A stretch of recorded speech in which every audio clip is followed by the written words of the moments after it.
Donc, du coup, on vient de voir avec la présentation de Jean-François un peu ce qu'était Flutter et comment ça fonctionne globalement. Et du coup, le but de cette présentation va être de voir ça dans la pratique et donc comment faire pour développer une application from scratch. Donc, c'est ce qu'on va faire du coup. Donc, comme l'avait mentionné Jean-François, en fait, il est plus que conseillé d'utiliser IntelliJ IDEA, qui est gratuit dans leur édition communautaire.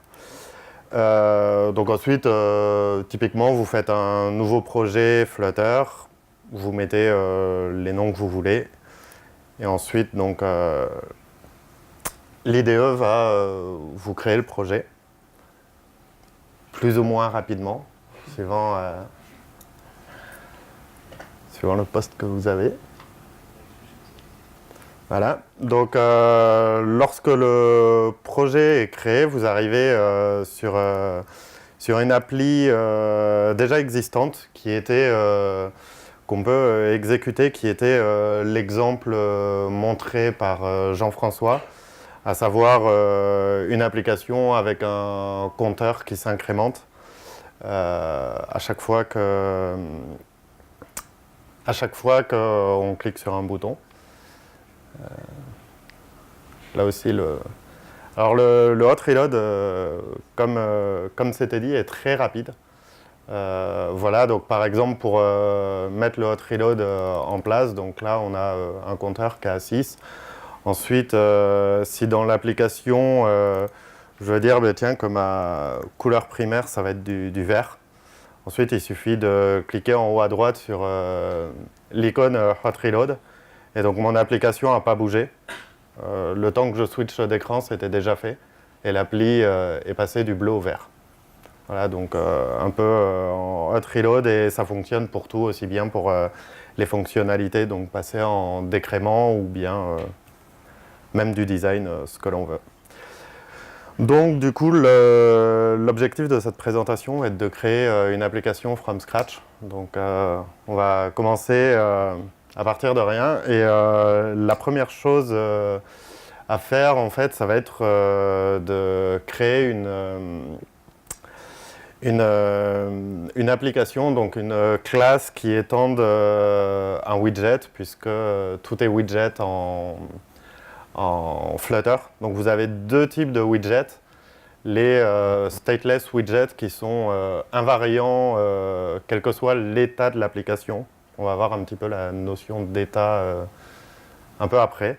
Et les stateful widgets que l'on verra après, qui eux dépendent de l'état de l'application. Donc en fait, pour créer une application, vous allez juste dire que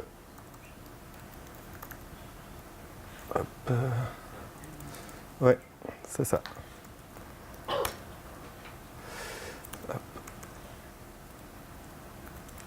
Et ensuite, vous allez juste overrider la méthode build. Voilà, et donc en fait, build, c'est une méthode qui doit vous retourner un widget. Et donc, le widget, c'est typiquement ce que vous allez avoir comme application. Donc là, pour le coup, on va vouloir simplement retourner une application de type Material. Donc voilà, une Material App. Et donc sur Material App, il faut à minima définir la home. Donc on va définir la home comme étant une member page. Donc member page qui est une classe qui n'existe pas. Du coup, on va la créer. Et notre member page, ce sera un stateful widget pour le coup. Hop.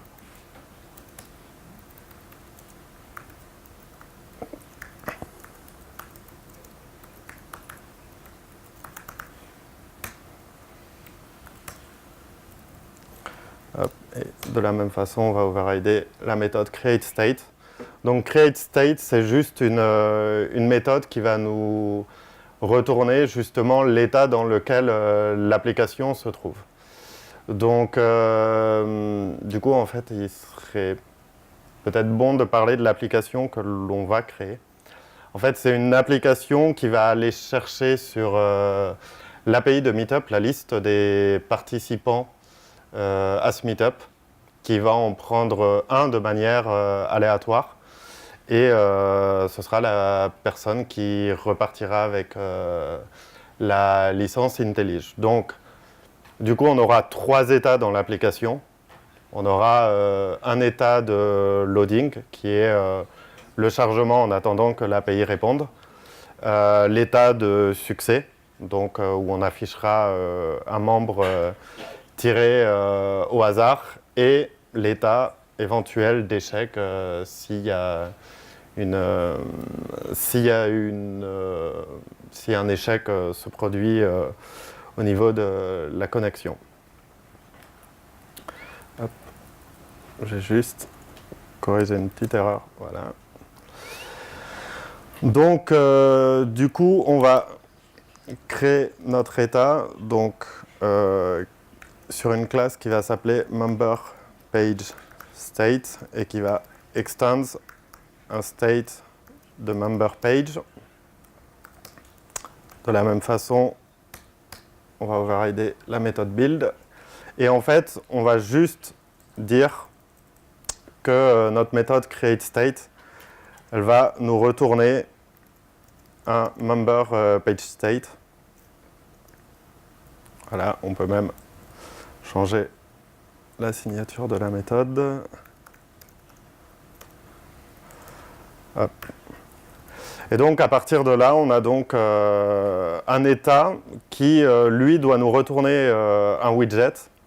Et en fait, ce widget dépendra de l'état actuel de l'application. Justement, on va afficher soit un loader si l'application est en train de charger, soit un message d'erreur s'il y a une erreur, soit autre chose. Donc, ce qu'on peut faire pour le moment, c'est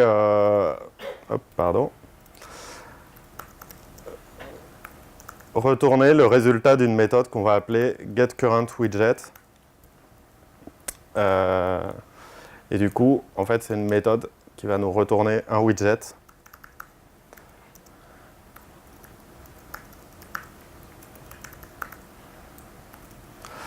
Et pour le moment, on va simplement créer un seul état invariant qui va être l'état de loading.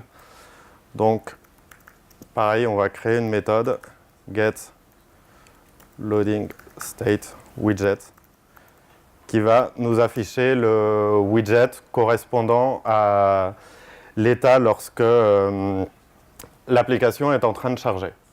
Donc, pour retourner un widget, un peu comme l'avait montré Jean-François dans sa présentation, donc, on va utiliser un center dans lequel on peut mettre un child, et ce child, on va mettre une circular progress indicator. Et du coup, ça va... voilà. Du coup, hop. Ça va nous retourner une progress bar circulaire. Du coup, on a juste à dire, pour le moment, on ne va pas mettre de condition de getLoadingStateWidget.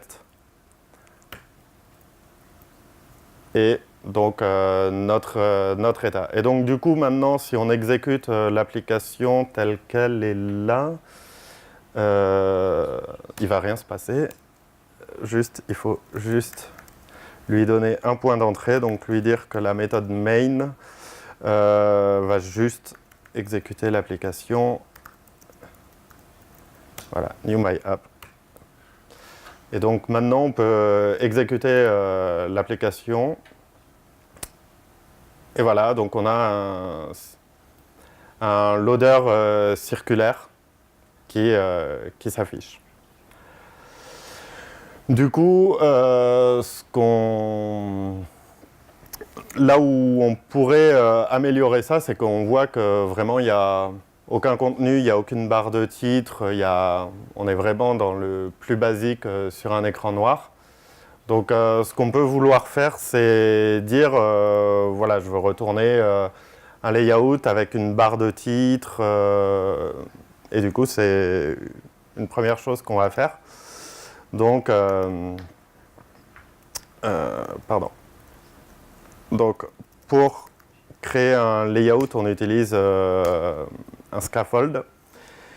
Et du coup, sur le scaffold, on va lui dire que l'app-bar, c'est un new app-bar qui contient un title avec écrit winner, tant qu'à faire. Et donc on va lui dire également qu'il y a un body et que le body c'est get current widget. Voilà. Et donc à partir de là, pardon. Oui, ok. Hop. À partir de là, si on réexécute l'application, on est déjà dans un environnement matériel. Donc, où on a tout notre environnement qui contient le loader. Du coup, maintenant, ce qu'on va chercher à faire, c'est justement du coup à récupérer la liste des membres présents depuis l'API et l'afficher. Donc, pour ce faire, on va d'abord créer un modèle qui représente les membres. Du coup, là où se situe notre fichier principal, on va juste créer un nouveau fichier Dart qu'on va appeler member.dart et sur lequel on va créer une classe member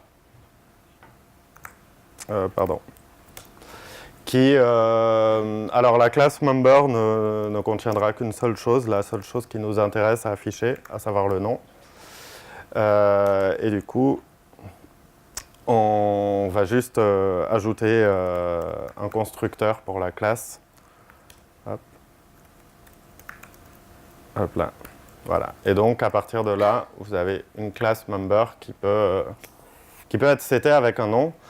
Et une autre classe qu'on va créer dans ce fichier, ça va être une classe justement d'état qui va être un member state, qui va être justement quel est l'état de notre liste de membres. Donc, est-ce qu'on l'a récupéré, est-ce que c'est en train de charger, est-ce qu'il y a des erreurs, etc. Donc, cette classe, on va l'appeler member state. Et donc, cette classe aura trois propriétés. Donc, une première qui est une liste de membres. Hop. Une deuxième qui va dire si on est en train de charger, et une dernière qui va juste nous dire s'il y a des erreurs. Donc là, les différentes propriétés ont été initialisées, telles que serait un début de requête, c'est-à-dire qu'on est en loading, on n'a pas encore de membres et on n'a aucune erreur. Et du coup, maintenant, il va falloir que l'on écrive une méthode qui va justement récupérer la liste des membres depuis l'API. Donc, pour ce faire, on va utiliser un futur void parce que en fait la future ne retournera rien, on attend juste qu'elle se termine. Et une fois qu'elle se termine, on saura que la propriété member de la classe member state aura été setée. Voilà, et async, voilà, ça c'est juste pour dire que la méthode est asynchrone. Et cette méthode, Hop. Donc cette méthode, en fait, vous n'avez rien à dire pour, dans le contenu de la méthode, vous l'écrivez comme une méthode totalement classique, c'est-à-dire que là, je ne vais pas du tout partir de l'API, mais je vais juste voilà, ajouter 3 membres de manière totalement statique. Hop. Donc, hop, on a donc 3 membres et on va dire que du coup, loading est égal à false et pareil pour l'erreur. Donc, à partir de là, une fois qu'on get from API, c'est-à-dire que c'est une méthode asynchrone et en fait, une fois que la méthode a atteint la dernière instruction, on sait justement qu'elle a terminé de s'exécuter. Du coup, ce qu'on va faire, on va également développer une méthode qui va nous retourner un member. Et en fait, c'est get random one pour nous retourner justement un membre aléatoirement parmi tous les membres qui auront été récupérés. Donc, pardon. Hop.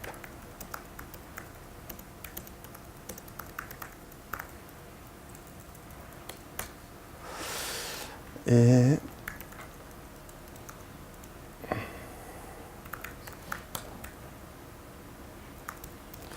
voilà, donc en fait on va prendre, je pense que la méthode est claire, on prend un nombre aléatoire compris entre 0 et 3 et ça nous choisira du coup un membre de manière aléatoire entre ces deux valeurs. Du coup, maintenant qu'au niveau modèle, ça a pu être créé, ce que l'on va faire, on va justement du coup le mettre en place dans notre application. Donc au niveau du member page state, on va déjà créer un member state, une propriété member state. Et on va l'initialiser. Donc là, on sait qu'à partir de ce moment-là, déjà, on est en mode loading. Et on va également, dans le member page state, pour que l'état de l'application puisse changer, on va initialiser l'état.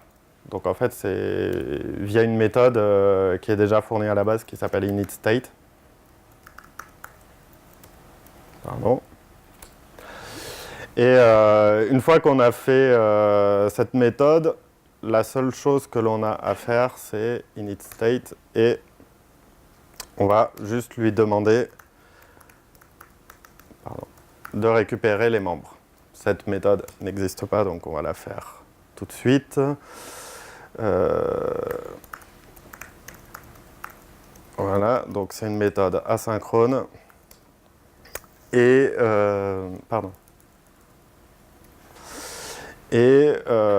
du coup, la première... Décidément. La première chose que l'on doit faire, c'est juste un petit check pour empêcher un éventuel crash. Donc, if mounted return. Donc en fait, ça veut dire que si on appelle cette méthode getMembers sans être passé par l'initState, la méthode ne va pas être exécutée. Et ensuite, on va juste... Donc await, c'est... on a dit que la méthode était asynchrone, et await, c'est juste pour lui dire...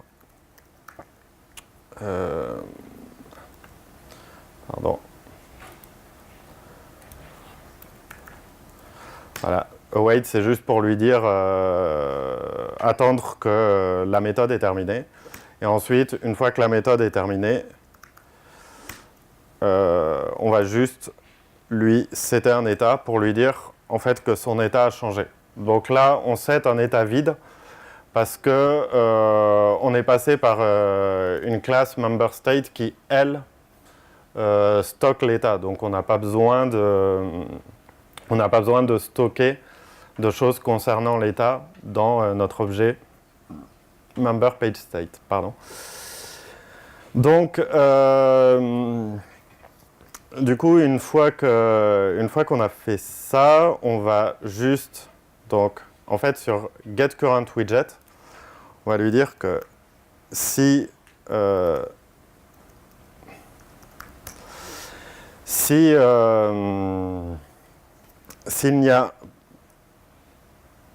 y a erreur ou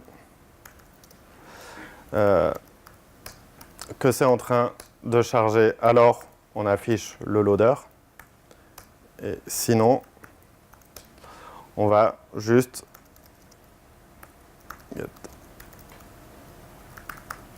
donc on va afficher un widget de success. Donc du coup, il va falloir créer ce widget de success.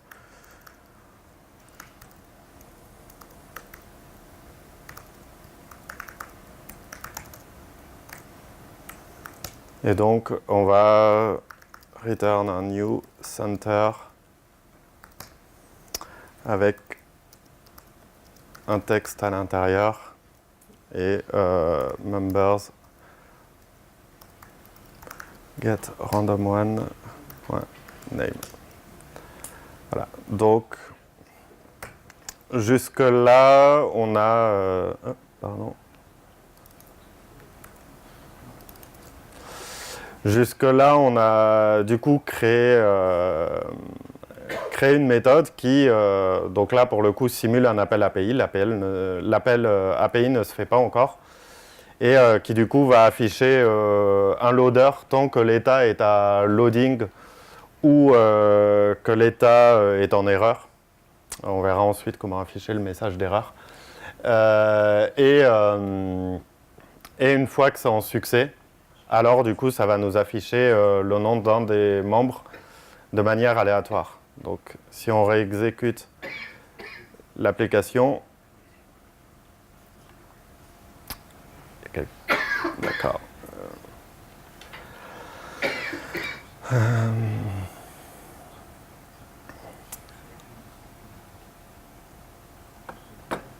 Il y a quelque chose qui a loading error. Number get loading state, else return get state. Comment? S'il n'y a pas de binding state, ce qui du coup va poser problème. Comment? C'est une state qui se lance pas. Si lancé déjà une fois, il va passer ces deux fois en fait. Il repasse par le 8. Ah oui, pardon, exact. Voilà, ouais. Voilà, donc du coup, on a bien... merci du coup pour... Donc là, pour le coup, le hot reload ne fonctionnait pas. Donc voilà, et donc on a bien une application qui nous affiche un des membres de manière aléatoire. Donc là, c'était le 1, le 3, le 1 et ainsi de suite. Donc du coup, maintenant, on va pouvoir récupérer donc, la liste des membres de cet event directement depuis l'API de Flutter. Donc la première chose que l'on va faire, c'est faire une méthode qui va nous retourner une liste de membres depuis une string JSON.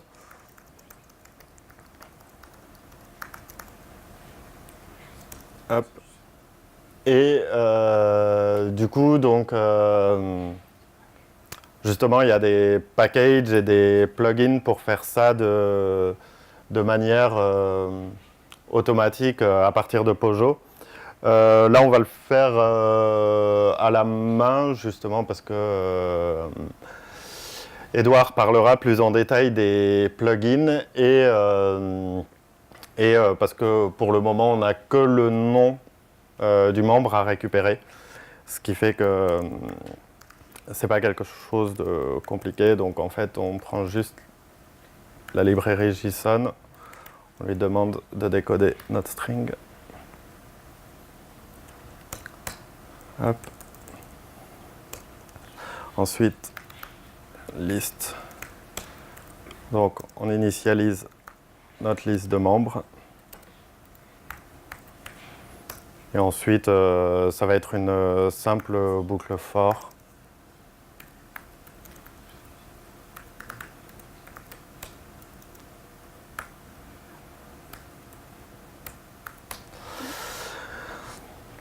Donc, à partir de là, on va juste prendre uniquement les membres qui ont répondu qui venaient pour, du coup, donc, ne pas prendre ni les membres qui ont dit qu'ils ne venaient pas, ni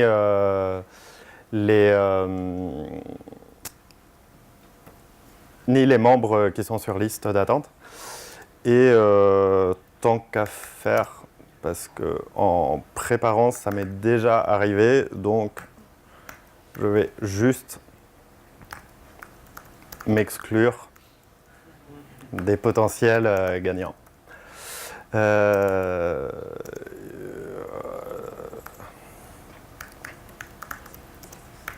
Et si je fais ça, il y aura un petit problème, comme ça, ce sera mieux.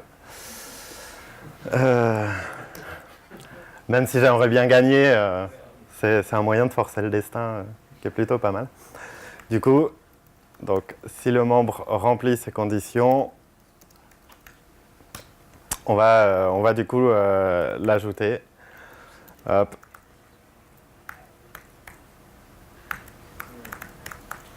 Hop. Voilà. Et je pense qu'on est bon. Hop.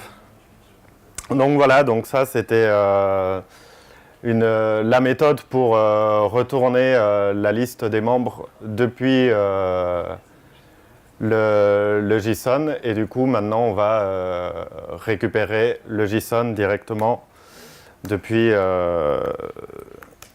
l'API Meetup.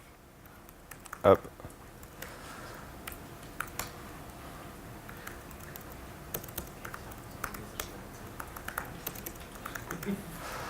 Hop.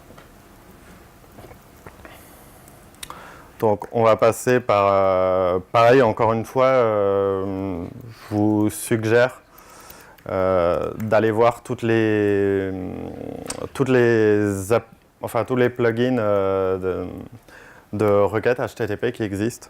Là, pour le moment, on va passer par les standards pour que ça reste simple, mais justement, il y a des plugins qui permettent de faire de manière plus avancée des requêtes HTTP.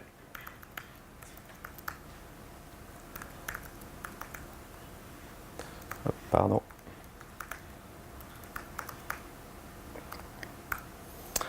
Et l'URL.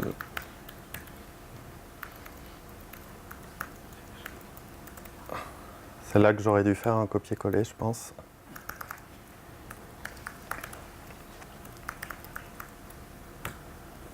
Alors.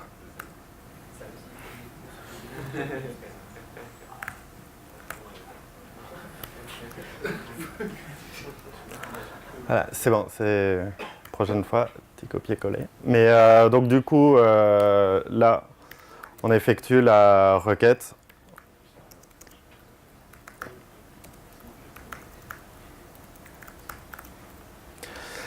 Et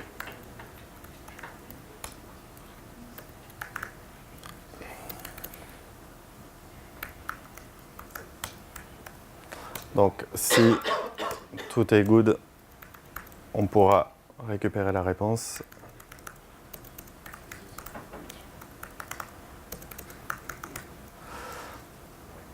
Et du coup, donc, à partir de là, on va récupérer le JSON.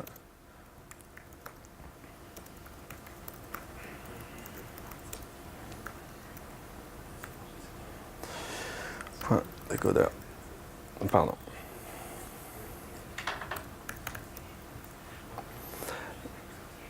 Et ensuite, on a juste à dire que les membres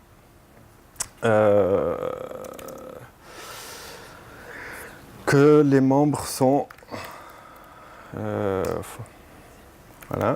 la liste des membres qui a été récupérée depuis le JSON, dire que loading, il n'y en a plus, erreur, il n'y en a pas non plus, et voilà. Et donc, à partir de là, on récupère... donc là, la liste des membres a été récupérée depuis l'API de Meetup. Donc, il n'y a plus qu'à tester. Et effet démo à Mehdi.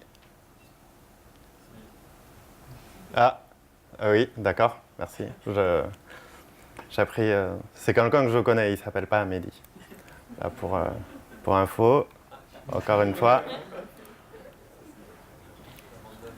Tarek. Non plus. Décidément. Marion.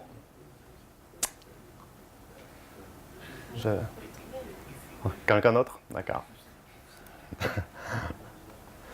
Alexandre.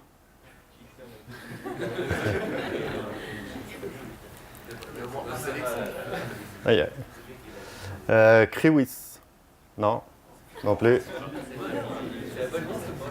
Bon, l'application fonctionne en tout cas, mais marque Il fallait mettre un et dans ta condition, oui, tu as mis les gens qui ont accepté ou qui ne sont pas toi. Oui. Il faut mettre le réflexe sur un et. Exactement. C'est peut-être pour ça. En effet. Ça va peut-être. Nour, bon, je l'ai vu, donc. Du coup, si tu veux venir. Hop.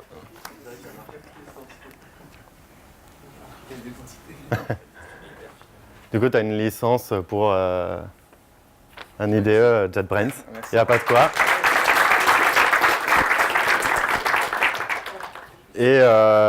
Et du coup, voilà, donc c'est une appli qui fonctionne. Du coup, donc ça a été vu sur iOS, mais c'est une appli qui fonctionne tout aussi bien sur Android.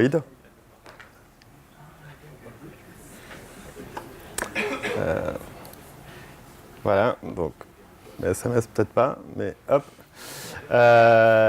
Donc là, on va avoir le plaisir de voir qui aurait pu gagner, mais n'a finalement pas gagné. Ça va être...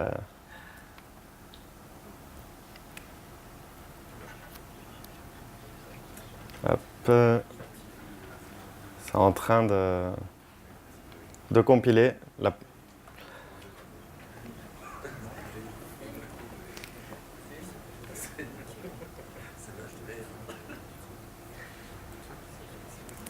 Un peu plus ou moins long suivant les machines. Toujours pareil.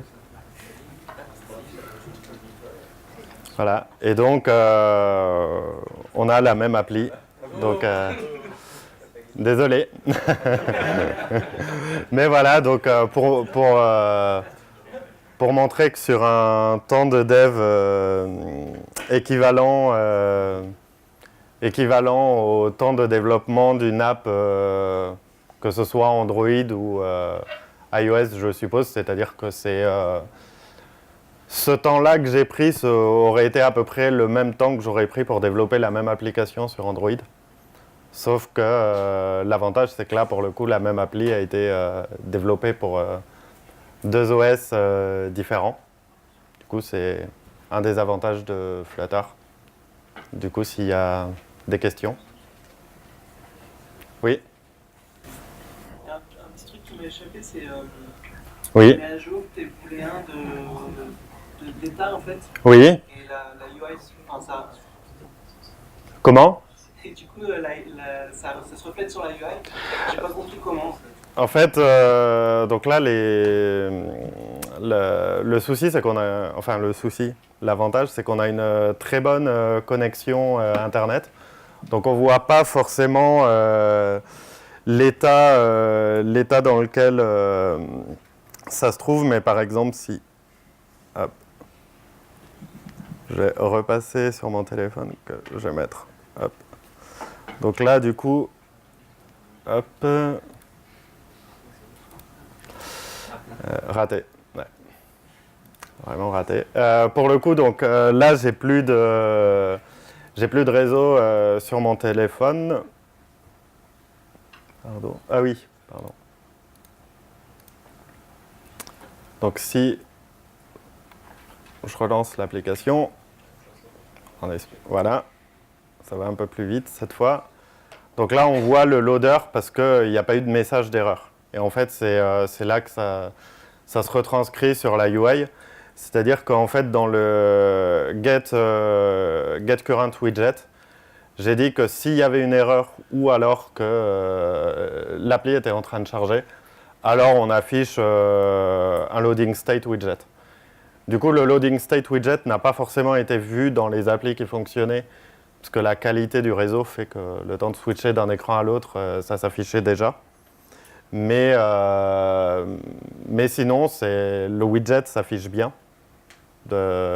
Sur une appli où les datas vont mettre plus de temps à être récupérées. Et une fois que la récupération est faite, alors l'état va être mis à jour. Et on va repasser dans cette condition pour savoir quel est le widget qui doit afficher. En fait, je comprends toujours. En fait, j'ai l'impression que ton appli. J'ai l'impression du coup que en fait, il y a quelque chose, quelque part, qui va observer cet état et qui va savoir rappeler. Oui. Ah oui, c'est le set state que j'ai fait, j'ai pas insisté dessus. En fait, quand on fait l'init state, on appelle getMembers. GetMembers, il va nous récupérer les membres depuis l'API. Et une fois que c'est fait, on lui dit set state. Donc en fait, le set state, là pour le coup, c'est ce que j'avais dit, il y a aucune donnée qui lui est passée parce que toutes les données sont stockées dans l'objet member state. Mais on peut également lui passer des données et lui sait à chaque fois qu'il y a un set state qui est appelé, il sait que l'état a changé, donc il doit repasser dans le build et donc dans getCurrentWidget qui lui va reprendre la condition. Désolé pour la première réponse qui a pris un peu de temps pour ne pas répondre. Voilà, il y a d'autres questions? Oui.